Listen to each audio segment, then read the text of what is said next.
నమస్తే ఫ్రెండ్స్. ఈరోజు మన తెలంగాణ కళారత్నాలకు ఒక మంచి సీనియర్ కళాకారుని మనము దాదాపుగా నాకు తెలిసి అతను నా మిత్రులు. తెలంగాణలో ఉండే జానపదం, ఈ తెలంగాణ అంటేనే ఒక మట్టి కళారూపాలు ఎక్కువ ఉన్నాయి. జానపద కళారూపాలు, జానపదము మొత్తం రాష్ట్రం నలుమూలలో కూడా జానపద కళాకారులు, జానపద నృత్య కళాకారులు చాలా వేలల్లో లక్షల మందిలో ఉన్నారు.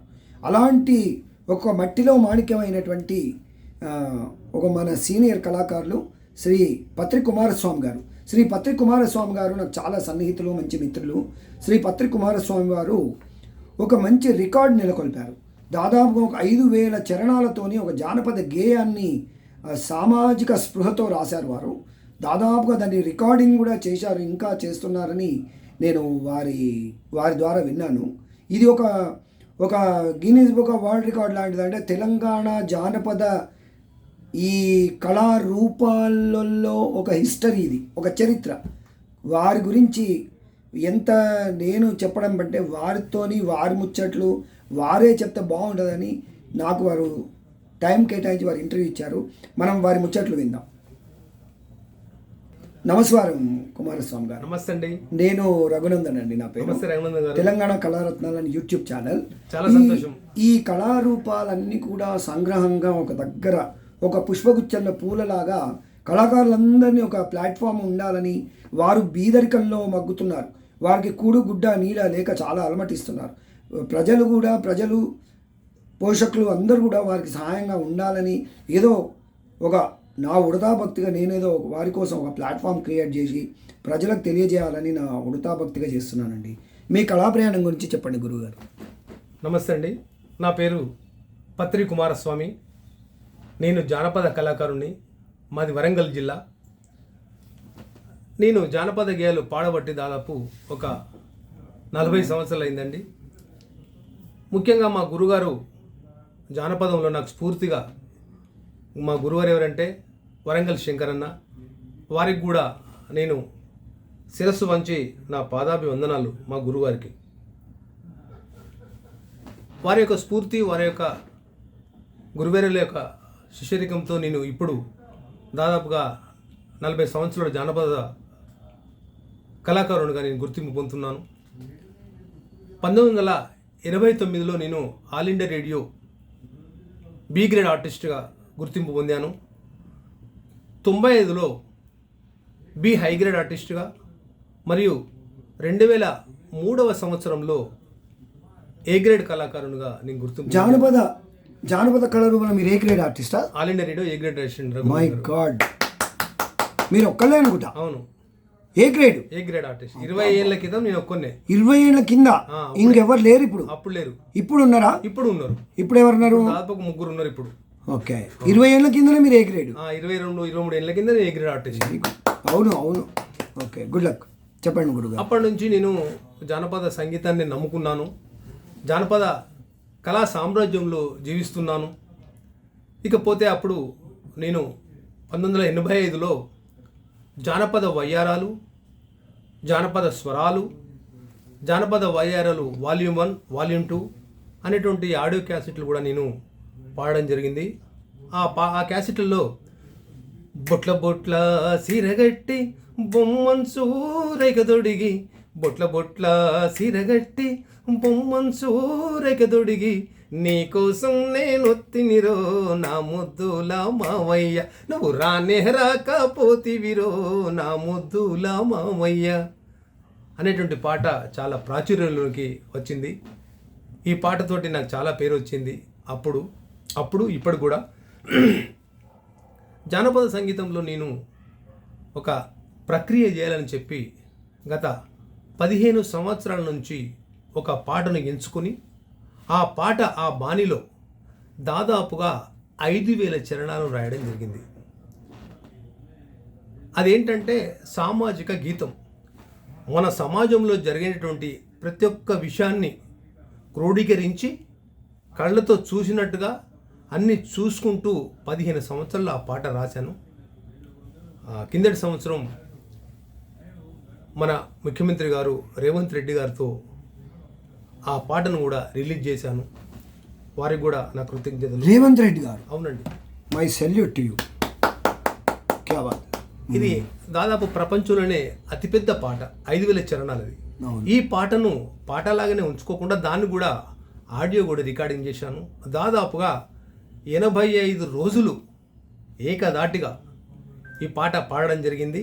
అది ఇప్పటికీ 50 గంటలు ఆడియో అయింది. ఇంకా 50 గంటలు నేను పాడేది ఉంది. అది కూడా కంప్లీట్ చేస్తానని చెప్పి మీతో మనం వేసుకుంటున్నాను.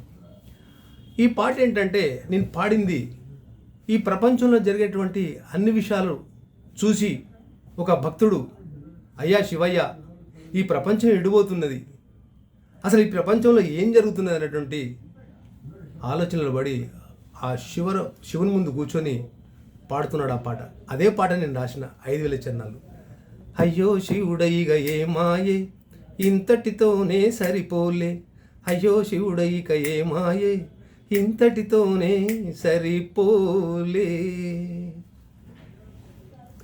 నాలె సూపులొక నారుండే, నారి నెత్తి మీద కడవుండే, నాలె సూపులొక నారుండే, నారి నెత్తి మీద కడవుండే, కాలు జారిపోయే కడవ బలిగిపోయే, నీరింకిపోయే నిదానమాయే, అయ్యో శివుడైక ఏ మాయే, ఇంతటితోనే సరిపోలే, అయ్యో శివుడైక ఏ మాయే, ఇంతటితోనే సరిపోలే. మీకు సంగీత పరిజ్ఞానం ఎట్లా ఎట్లా ఉందా, లేదా నేర్చుకున్నారా? ఎవరి దగ్గర? క్లాసికల్ కూడా అప్పుడు గురువర్యులు పీతం ప్రసాద్ ఉండే. అంటే ఇక్కడ మన మ్యూజిక్ కాలేజ్, వరంగల్ మ్యూజిక్ అంటే డిస్కంటిన్యూ చేసిన, కానీ పరిజ్ఞానం ఉంది. ఎన్ని సంవత్సరాలు నేర్చుకున్నారు? 3 years నేర్చుకున్నాను క్లాసికల్. Very good. కర్ణాటక ఒకటి. Okay, right. అందుకే పెళ్ళయిందా మీకు? పెళ్ళని 2 పిల్లలు. ఓకే. బాబు. మీ తల్లిదండ్రులు మీకు కల్చర్ ఉందా? మీకు దాంట్లో మీ నాన్నగారు ఏమన్నా ఆర్టిస్టా, లేదా మీతోనే స్టార్ట్ అయిందా? నాతోనే స్టార్ట్ అయింది మా ఇంట్లో. మా అన్నయ్య మృదంగం వాయించేది. మీ అన్నయ్య డోలకు వాయించేది. ఓకే, డోలకు. మంచి మీ ఆర్టిస్ట్. అన్నయ్య. మా అన్నయ్య ఉన్నారా ఇప్పుడు? ఇప్పుడు లేదండి, చనిపోయారు అన్నయ్య. ఏంటి పేరు? కుమరయ్య.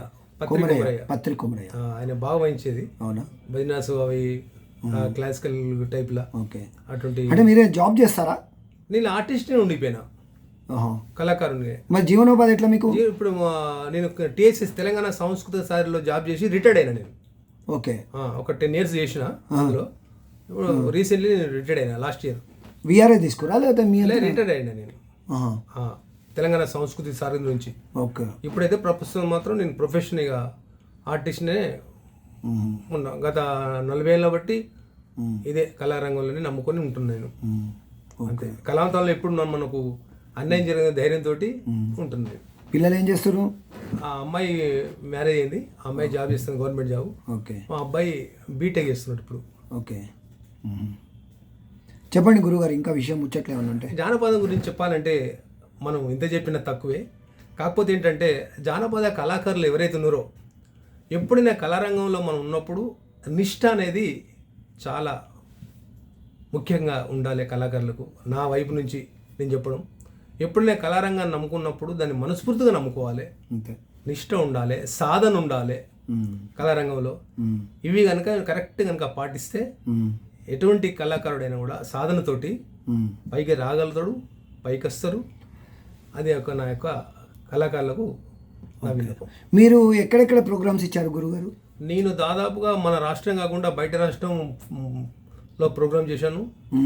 పోతే మన రాష్ట్రాలు కాకుండా బయట రాష్ట్రాల్లో వేరే విదేశాల్లో కూడా ప్రోగ్రామ్ చేశాను. మన రాష్ట్రాలు ఎక్కడెక్కడ చేశారు చెప్పండి. నేను చేయని రాష్ట్రం లేదు, దాదాపుగా అన్ని రాష్ట్రాల్లో చేశాను. దేశాలు ఎక్కడికి వెళ్ళారు? దేశాలు అంటే మన ఒక ఇది ఒక మొరగోరో. అది ఎక్కడది? టాంజానియా. దాదాపు 10 దేశాలు ఉండే అప్పుడు. దాదాపు 2003లో వెళ్ళాను నేను అప్పుడు. టూర్ మన తెలుగు వాళ్ళ గురించి చేసిన ప్రోగ్రామ్. ఇప్పటికేంటంటే మీరు ఒక ఓన్లీ అది మన కంజీరతోనే మీరు అంతే. గజల్ శ్రీనివాస్ లాగా బాగా ఫేమస్ అయ్యారు కదా మీరు, మీ పాటలు. అవును. మీరు గజల్ శ్రీనివాస్ గారు కూడా అంతే కదా? అవును. కంజీరా మీరు దాంతోనే మొత్తం మీ పాట ప్రక్రియ అంతా అందులోనే ఉంటుంది. కంజీరనే నా ఇన్స్ట్రుమెంట్స్ మొత్తం కంజీరనే. ఓకే. ఇప్పుడు నాది రీసెంట్లీ కూడా నేను రాసినవి కూడా ప్రతి చరణాలు జనాలకు తెలియని ప్రజలకు తెలియని ఒకసారి మీరు ఆ V6 లో ఛానల్ ఏదో ఇంతకుముందు ఏదో హైలైట్ చేశారు చూడండి, ఆ, ఆ వీడియో ఒకసారి ప్లే చేయండి మా ప్రేక్షకుల కోసం. అడవి జీవాలతోని ఆటలు సంబురపడుతురు పోరలు దునియాలనే పేద పాట 5000 చరణాలుంటాయట. ఏ సినిమా పాట అన్నా ఇనురి, ఓ పల్లవి ఓ అనుపల్లవి చరణం ఇంకో చరణం గింత ఉంటది. ఇక తప్పదనుకుంటే ఇంకో చరణం రాస్తుండొచ్చురు. అంతకెక్కువ ఉంటే పబ్లిక్ ఇనర్ కూడా. కానీ జానపదాలు అట్లా కాదు, 5, 10, 100 చరణాలున్న పాటలు సుతుంటాయి. ఆ నడుమ వరంగల్ సీనన్న 200లకు మీద చరణాలతోని పల్లె పాట రాసిండు. మస్తుంటది పాట. ఇక అసలు ముచ్చట ఏందంటే,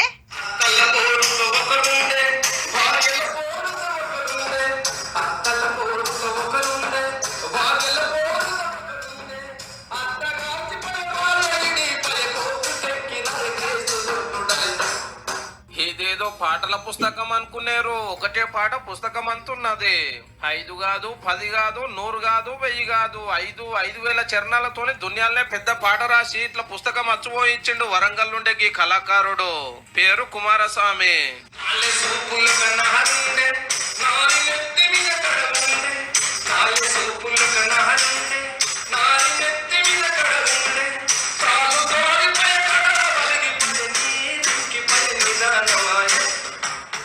చిన్నప్పటికెళ్ళే పాటలు పాడాడు, రాసుడంటే మస్తు కాయిషాట. అందరు పోయే తొవల పోతే ఎట్లా అని దునియాలనే పెద్ద పాట రాయాలని శివుని తత్వగీతాన్ని రాసుడు పెట్టిండు. గత 15 సంవత్సరాల నుంచి ఒక పాటను రాయడం జరిగింది, రికార్డింగ్ కూడా చేయడం జరిగింది. ఇది దాదాపు 100 గంటల పాట. 15 ఏళ్ళు చెమట తీసి 5,000 చరణాలతోని 100 గంటలు వాడినే ఒడవని పాట రాసుడంటే మామూలు ముచ్చటేం కాదుల్లో. అంటే 4 దినాలు ఆగకుంటే నొచ్చు. 40 ఏళ్ల కాంచెల్లి పాటలు పాడుతున్నాడట కాక.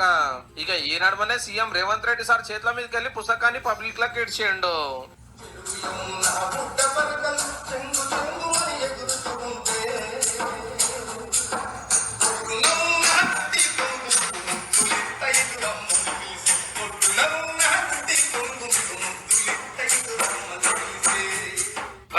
మనోని పాటకు సీఎం సార్ కూడా ఫుల్ ఖుషి అయ్యిండు పో.